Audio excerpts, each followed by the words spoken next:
Imagine spending 30 years of your life just completely dedicated to mastering ancient mysticism. Right, like giving up everything to just focus on that. Exactly. I mean, you travel deep into the Andes, you study intensely under indigenous elders, you learn Quero shamanism, and you just totally immerse yourself in some of the most profound earth-based spiritual traditions on the planet. Yeah, which is intense. You become a sensitive seer, someone who can literally perceive energy fields and perform extractions. Right. And then after 44 years of this intense globe-trotting spiritual quest, you have this massive realization. A big plot twist. Yeah, the ultimate Yeah. plot twist. You conclude that the absolute most powerful spiritual toolkit available, like the absolute pinnacle of defense and healing, was actually the exact system you walked away from when you were just a kid sitting in a wooden pew. It really is wild for a spiritual seeker. You spend half a lifetime searching the globe only to find the treasure was buried in your own childhood backyard the entire time. It's totally wild. And that is the exact journey of Jon Rasmussen. He's a shamanic energy medicine healer. And today we're doing a deep dive into a deeply personal, really fascinating essay he wrote called The Shaman and the Spiritual War. Yeah, and in it he details this totally unexpected but really enthusiastic return to his Catholic roots. And what's particularly captivating here is his reasoning. I mean, he doesn't just return for the tradition or the aesthetics or, some sense of nostalgia. Not at all. He goes back because after decades of practicing as a shaman and observing the energetic world, he believes he has witnessed a literal, ongoing, non-physical war happening all around us. Right. And his conclusion is that the Catholic Church is essentially the most highly organized military force available to fight in that specific war. Now, let's lay out some ground rules before we get too far into this deep dive. Because Rasmussen's worldview in this essay is highly specific and, well, pretty intense. Oh, yeah, very intense. We are talking about literal spiritual warfare. We're talking about demons, and we're talking about Lucifer as an active, organized entity. Now, to be absolutely clear to you listening, our goal today is not to endorse these specific religious views or tell you what you should or shouldn't believe. Right. We're here as impartial explorers. We just want to unpack this framework objectively. Exactly. We're stepping into Rasmussen's architecture to see how it's built. Because whether you happen to be a devout Catholic, a practicing shaman, a strict atheist, or somewhere in between, the underlying psychological and energetic mechanisms he describes are incredibly compelling. They really are, and our mission today is to distill this massive cosmic essay into actionable, practical steps for your own personal growth and spiritual protection. Yeah, we want to extract those underlying mechanics that you can actually apply to your life, regardless of your personal background. So let's just jump right into his core premise. Rasmussen says there is an epic battle raging on Earth right now, but it is not a war for physical territory or water or financial resources. The ultimate prize in this conflict is something much more intimate and profound. It's the energy of our souls. Wait, soul energy? Yeah. Rasmussen notes that in the Quero shamanic tradition, this is called the luminous energy field. It's like this invisible glowing matrix that surrounds and informs our physical body. Oh, okay. And he connects that to Christianity too, right? He does. In the Christian tradition, he likens this to the concept of the glorified body. It's the core essence that makes us who we are, and it's the necessary vehicle for our ultimate human evolution. Right. He mentions the Quero used the term Homo Luminous for that evolution. But what does that actually mean in a practical, mechanical sense? Like, what actually is a Homo Luminous? Well, mechanically speaking, Homo Luminous is this idea of a human being who has completely evolved past operating on fear, scarcity, and primal survival instincts. Okay, so they're totally clear of all that baggage. Exactly. Their luminous energy field has been cleared of all that heavy, sludgy energy what the Quero call hucha, and it's running purely on light, love, and connection. It's a perfected energetic state. Got it. And the Christian equivalent he draws is the resurrected, glorified state of being fully united with the divine. That's right. So we have this incredible potential upgrade for humanity. But according to Rasmussen, there is a highly organized army, which he refers to as demons, led by Lucifer, and their entire objective is to actively stop this upgrade. Because they want to consume that soul energy to sustain themselves. Exactly. And here is the part of the essay that really caught my attention. They do not usually attack us directly in some dramatic Hollywood exorcist-style showdown. That's way too obvious. Oh, yeah, they don't need to do all that. Right. Their main tactic is way more insidious. They get us to attack ourselves. This is literally the crux of his entire premise. These malevolent forces drain our energy by weaponizing our own minds against us. Wow. Yeah, I mean, they don't need to physically overpower you if they can just introduce the virus into your operating system. They use guilt, they use shame, they use doubt and severe self-judgment. Which is so relatable. I mean, we all do that to ourselves. We do. Yeah. And Rasmussen points out that this self-sabotage is the ultimate vulnerability because it turns the soul's defenses inward, leaving it completely exposed. And tragically, that can sometimes lead to severe depression or even suicide. So I was thinking about how to verbalize this, and it almost feels like a technology issue to me. Okay, how so? Well, think of your soul, or your luminous energy field, as a brand new, fully charged smartphone battery. It's designed to last, it's vibrant, it's powerful. Right. But those feelings of deep, unresolved guilt and shame, those are like hidden background apps installed by a hacker. You don't even know they're running, but they are constantly pinging servers, tracking your data, and just draining your battery to zero. That is such a brilliant way to conceptualize it. It perfectly explains the mechanism of the energy drain. Thanks. Yeah, it helped me wrap my head around it. I mean, the hacker doesn't need to steal your phone if they can just install an app that degrades the battery from the inside. Exactly. And if we connect this back to our everyday human experience, it reveals the very first actionable step for spiritual protection. Which isn't some complex ritual, right? Right. If you want to defend your battery, your primary weapon isn't a mystical chant or a crystal. It's the practice of radical self-forgiveness. Self-forgiveness as a literal military defense strategy. I mean, when you phrase it like that, it shifts from being this soft therapeutic concept into something highly tactical. It absolutely is tactical. Rasmussen argues that the historical event of Jesus sacrificing his life was specifically designed to provide humanity with a permanent mechanism to forgive our sins. Wow. Okay, so it's a structural fix. Exactly. Why go to such extremes so we don't have to carry that paralyzing guilt and shame?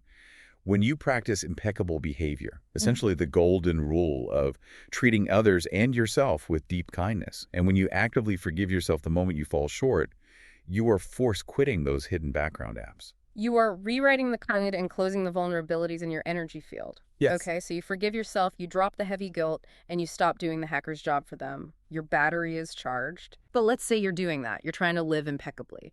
If guilt and shame are the weapons being used against us in this non-physical war, how do we structurally defend ourselves over the long term? Well, this is where Rasmussen's view gets highly institutional. Right. He looks at Jesus and the Catholic Church, and he doesn't just see a religion. He sees a literal, tactical military structure. And this is where his synthesis of 30 years of shamanism and his return to Catholicism really shines. He looks at the architecture of the church and doesn't just see a bureaucratic hierarchy of priests in robes. What does he see? He sees a rigid chain of command specifically designed for a global rescue mission in hostile territory. He actually breaks it down in the essay, and the mapping is fascinating. He says the Pope is essentially the supreme allied commander of this spiritual military. Right. The cardinals are the joint chiefs of staff advising him on global strategy. The archbishops and bishops, those are the theater commanders or generals managing specific geographic war fronts around the world. It cascades all the way down the line. The local pastors and priests are the company commanders or captains. They're responsible for the day-to-day well-being of the troops on the ground. And who are the frontline troops? The laity. Everyday people executing the mission out in the secular world, bringing light into their workplaces, their families, their communities. Okay, but I am really struggling with this hierarchy idea, though. I mean, in the modern wellness and spirituality world, we heavily prize individual sovereignty. Oh, absolutely. We love the idea of the lone seeker, meditating on a mountaintop, finding their own bespoke internal truth. Surrendering all of that individual freedom to a supreme allied commander and a rigid chain of command feels incredibly restrictive. It does. So how does a guy who studied indigenous shamanism for decades reconcile that loss of individual freedom? Well, that is the natural friction point. Yeah. Rasmussen actually addresses it directly. He realized through hard practical experience in the shamanic world that DIY spirituality only gets you so far. DIY spirituality, I like that. Yeah. Because when you are in an active war zone, an army of individuals all doing their own thing is just a mob. One soldier going rogue, no matter how individually enlightened they might be, endangers the entire unit. Like that old saying, right? Exactly. As he puts it, one soldier winning does not win the war. It has to be coordinated. It has to be one for all and all for one. So he's basically saying that isolated spiritual evolution is a myth. Yes. If there is a highly organized enemy, which he believes there is, you need a highly organized, structurally sound defense. Makes sense. And he actually brings in a beautiful concept from the Quero people to bridge this gap. They have a traditional greeting, Alyu Yanchu, which loosely translates to, how does your village live within you? Oh, wow. How does your village live within you? That completely reorients the focus from the individual to the collective. Exactly. It implies that true spiritual growth and true protection requires deep community and cohesive support. So it's an actionable step for the listener. Find your village. Right. Think about the mechanics of it. If you are the only one who achieves this glowing Homo Luminous state, but everyone around you is suffering and drained, you are isolated and vulnerable. Yeah, you can't win a spiritual battle in a vacuum. You need a platoon. You need a village. The defense relies on the cohesion of the group. Which naturally makes me wonder about the rules of that village. I mean, if we are these frontline troops in a spiritual war relying on military discipline and cohesion, what happens when a villager decides to go rogue? That's a huge issue in his framework. Like, what happens when a frontline soldier tries to pick up a weapon they aren't authorized to use? Rasmussen spends a lot of time talking about why the church strictly bans occult practices. Yeah, things like reading tarot cards, consulting psychics, using Ouija boards, or necromancy. And this is a point of confusion for a lot of people who see those rules as arbitrary or overly controlling. Definitely. But Rasmussen views the ban entirely through the lens of military strategy and troop protection. In his shamanic experience, dabbling in the occult actually opens portals. Okay, let's pause there. Portals. Yeah, portals. And these portals allow malevolent trickery to slip into the energy field. It bypasses the established defenses and confuses the ranks. Let's talk about the mechanics of a portal for a second, because we aren't talking about a glowing sci-fi doorway in the living room, right? How does playing with tarot cards actually open a vulnerability? Well, think about your smartphone analogy again. Engaging with the occult in Rasmussen's framework is like downloading pirated software to bypass your phone's official app store. Oh, that's a great way to put it. Right. You might get exactly what you wanted, maybe a free game, or in the spiritual sense, a surprisingly accurate psychic reading or a comforting message from beyond. But there's a catch. Exactly. Because you went outside the authorized secure network, that pirated software often comes with a backdoor code. You've unknowingly opened a port in your firewall that lets malware stream in. It's like his other analogy in the essay where he compares it to texting and driving. Oh yeah, the texting and driving one. Yeah, a rare few might be able to text and drive without crashing, but a sweeping just don't do it rule keeps the entire community safe on the road. That makes perfect sense.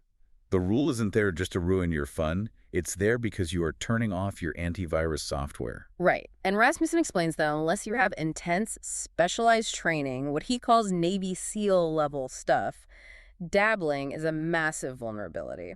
Yeah, he's talking about the kind of rigorous training where shamans learn to safely travel through rips in space and time to perform extractions. Which most of us definitely do not have. Right. And without that training, you weaken the protection provided by your allies, which he playfully calls the A-team. The A-team being Jesus, Mary, the angels, and the saints. And speaking of the A-team, there is a fascinating mechanical detail in the essay regarding the Virgin Mary. Yes, I really wanted to get into this. Rasmussen notes that when Lucifer declared war on humanity, he didn't just attack randomly. He specifically targeted women, starting with the archetype of Eve. Okay, why women specifically? Because humanity is entirely dependent on women for birth, nurturing, and physical survival. If you take out the mechanism of life, humanity is effectively finished. That makes a grim sort of strategic sense. It does. Therefore, in a brilliant counter-move of spiritual strategy, the non-physical military defending us is led by Lucifer's most feared adversary, a woman, the Virgin Mary. That is a massive paradigm shift. We usually see Mary depicted in art as this very passive, gentle, quiet figure. Yeah, always so serene. But in this framework, she is essentially a 5-star general. She is the ultimate warrior leading the defense because she represents the very thing the enemy is trying to destroy. It entirely changes the context of asking for her intercession. Yeah. You aren't just asking a gentle mother for a favor. You are calling in the commander of the Allied forces. Wow. And it really underscores why discipline with the occult is so vital. If you are playing around with unauthorized tools for entertainment or temporary comfort, you risk confusing the energetic signature of which side of the battle you are actually on. Right. You want your firewall intact, and you want the A-team to recognize your signal. Exactly. So don't dabble. That's a huge, actionable takeaway. Okay, so we have established the high-level strategy here.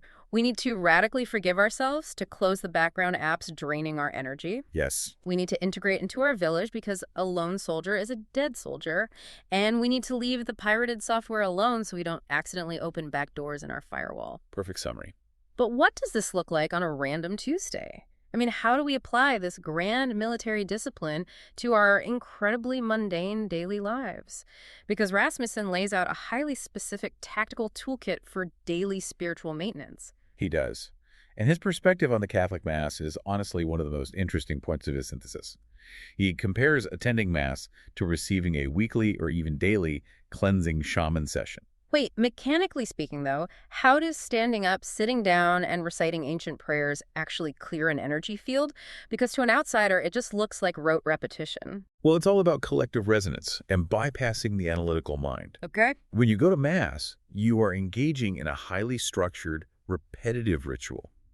The standing, the kneeling, the specific cadence of the prayers, these are designed to align your physical body and your energetic frequency with the collective frequency of the room. And historically with the global church, too, right? Exactly. It overrides your chaotic, individual, anxiety-ridden frequency. The ritual repetition is a mechanism that clears the subconscious of daily sludge, realigning the luminous energy field without you having to consciously think about it. Oh, I see. So it's literally like plugging your phone into sync and run a diagnostic check. Yes. And he specifically highlights the sacrament of reconciliation, what most people know as confession, as a critical part of that diagnostic. Which loops right back to our first point about the hacker apps. Exactly. Confession is the authorized mechanism to continually own your mistakes. You get them out of the dark subconscious corners of your mind and speak them into the light. Because keeping them hidden is what gives them power. Right. By doing so and receiving absolution, you permanently delete that dangerous, lingering guilt. It is a formalized structural system of self-forgiveness that prevents the malware from taking root. But he also provides what we might call emergency protocols. Let's say you're doing the maintenance, you're plugging in your phone, but you still feel like your system is under attack. Like things are getting through. Yeah, like if you're having persistent, terrifying dreams, or if funky negative things keep manifesting in your life, he recommends specific, immediate actions. Yes, he is very practical about this. He suggests using the morning and evening prayers from a specific text called Deliverance Prayers for the Laity by Father Chad Ripperger. Okay. It's essentially a field manual for the frontline troops. Or he says, simply walk into a local Catholic parish and talk to a priest. Ask questions. Bring the darkness into the light. He even built a tech solution for this too, right? An app. Yeah, an app called the Veritas Life Guide. It answers questions directly from the perspective of a Catholic priest to give people immediate access to the chain of command. You know what I found so refreshing about Rasmussen's approach to all of this incredibly heavy cosmic warfare? It's that he doesn't let the essay become dark, paranoid, or oppressive. No, he doesn't at all. He actually finds a lot of lightness and humor in the whole situation. He really does, which is a hallmark of someone who has actually spent a lot of time in deep spiritual spaces. The fear dissipates. Great. He talks about sitting in Mass, listening to the gospel story of Jesus resurrecting from the dead, and Jesus suddenly appears inside a locked room with his apostles, who are, understandably, terrified. Oh yeah, they think they're seeing a ghost. Exactly. And Jesus' very first words to them are, "Peace be with you." Rasmussen imagines Jesus basically saying, "Hey guys, chill out, relax. I know I just walked through a locked door glowing like a light bulb, but be at peace." It's a brilliant, very human observation, and it points to a vital mechanism for defense. Rasmussen connects that specific moment, Jesus demanding peace amidst absolute chaos, to a core shamanic teaching. Well, the shamans of the Andes ask, why ride the choppy, turbulent, terrifying waves on the surface of the water when it is perfectly silently still just a few feet below? That really is the ultimate objective, isn't it? To drop below the turbulence. It is the ultimate defense. True spiritual protection isn't about fighting every single chaotic wave on the surface. It isn't about vibrating with anxiety over demons or the occult. Right. It's about maintaining profound, unshakable internal peace, despite the external chaos of the war around you. It's an inside job, first and foremost. If you are vibrating with peace, the hackers have nothing to latch onto. That is a massive paradigm shift. When you look at it through Rasmussen's lens, the endless, exhausting, mystical search for the perfect protective crystal or the ultimate secret mantra just completely dissolves. Really good. Spiritual protection becomes incredibly grounded. It's about aggressively forgiving yourself to kill those hidden background apps. Right. It's about dropping the ego and leaning heavily on your community, your village, because isolation is dangerous. It's about respecting the boundaries of the unknown and keeping your firewall intact. And above all, it's about dropping below the surface and finding that profound stillness. It is a remarkably practical framework for something so esoteric. And for anyone who wants to explore the architecture of this worldview even further, Rasmussen expands on these concepts in his book called Common Threads, A Search for Universal Truths. Well, before we wrap up, there's one final incredibly provocative thought from the text that we want to leave you to mull over. Oh, this is a great point to end on. Yeah, Rasmussen pulls a concept to tie all of this together, and surprisingly, it doesn't come from shamanism and it doesn't come from Catholicism. He pulls a concept from the Quran. Yes, he references the concept of the internal jihad. In its truest sense, the internal jihad is the deeply personal, internal struggle to live out one's faith, to conquer one's own base instincts, and just to be a good person. And he suggests something staggering based on this idea. He says if we focus all of our energy, all of our discipline, and all of our military tactics on winning that internal war against our own demons, against our own guilt, our own shame, our own tendency towards self-sabotage, then the need to fight any external wars against each other might completely disappear. It completely flips the script on how we view global conflict. Could world peace simply be the inevitable, unavoidable side effect of individual spiritual victory? It's a crazy thought. It is. I mean, if every single person's internal battery is fully charged, secure, and completely free of hackers, the external battlefield just dissolves because there's no one left to fight.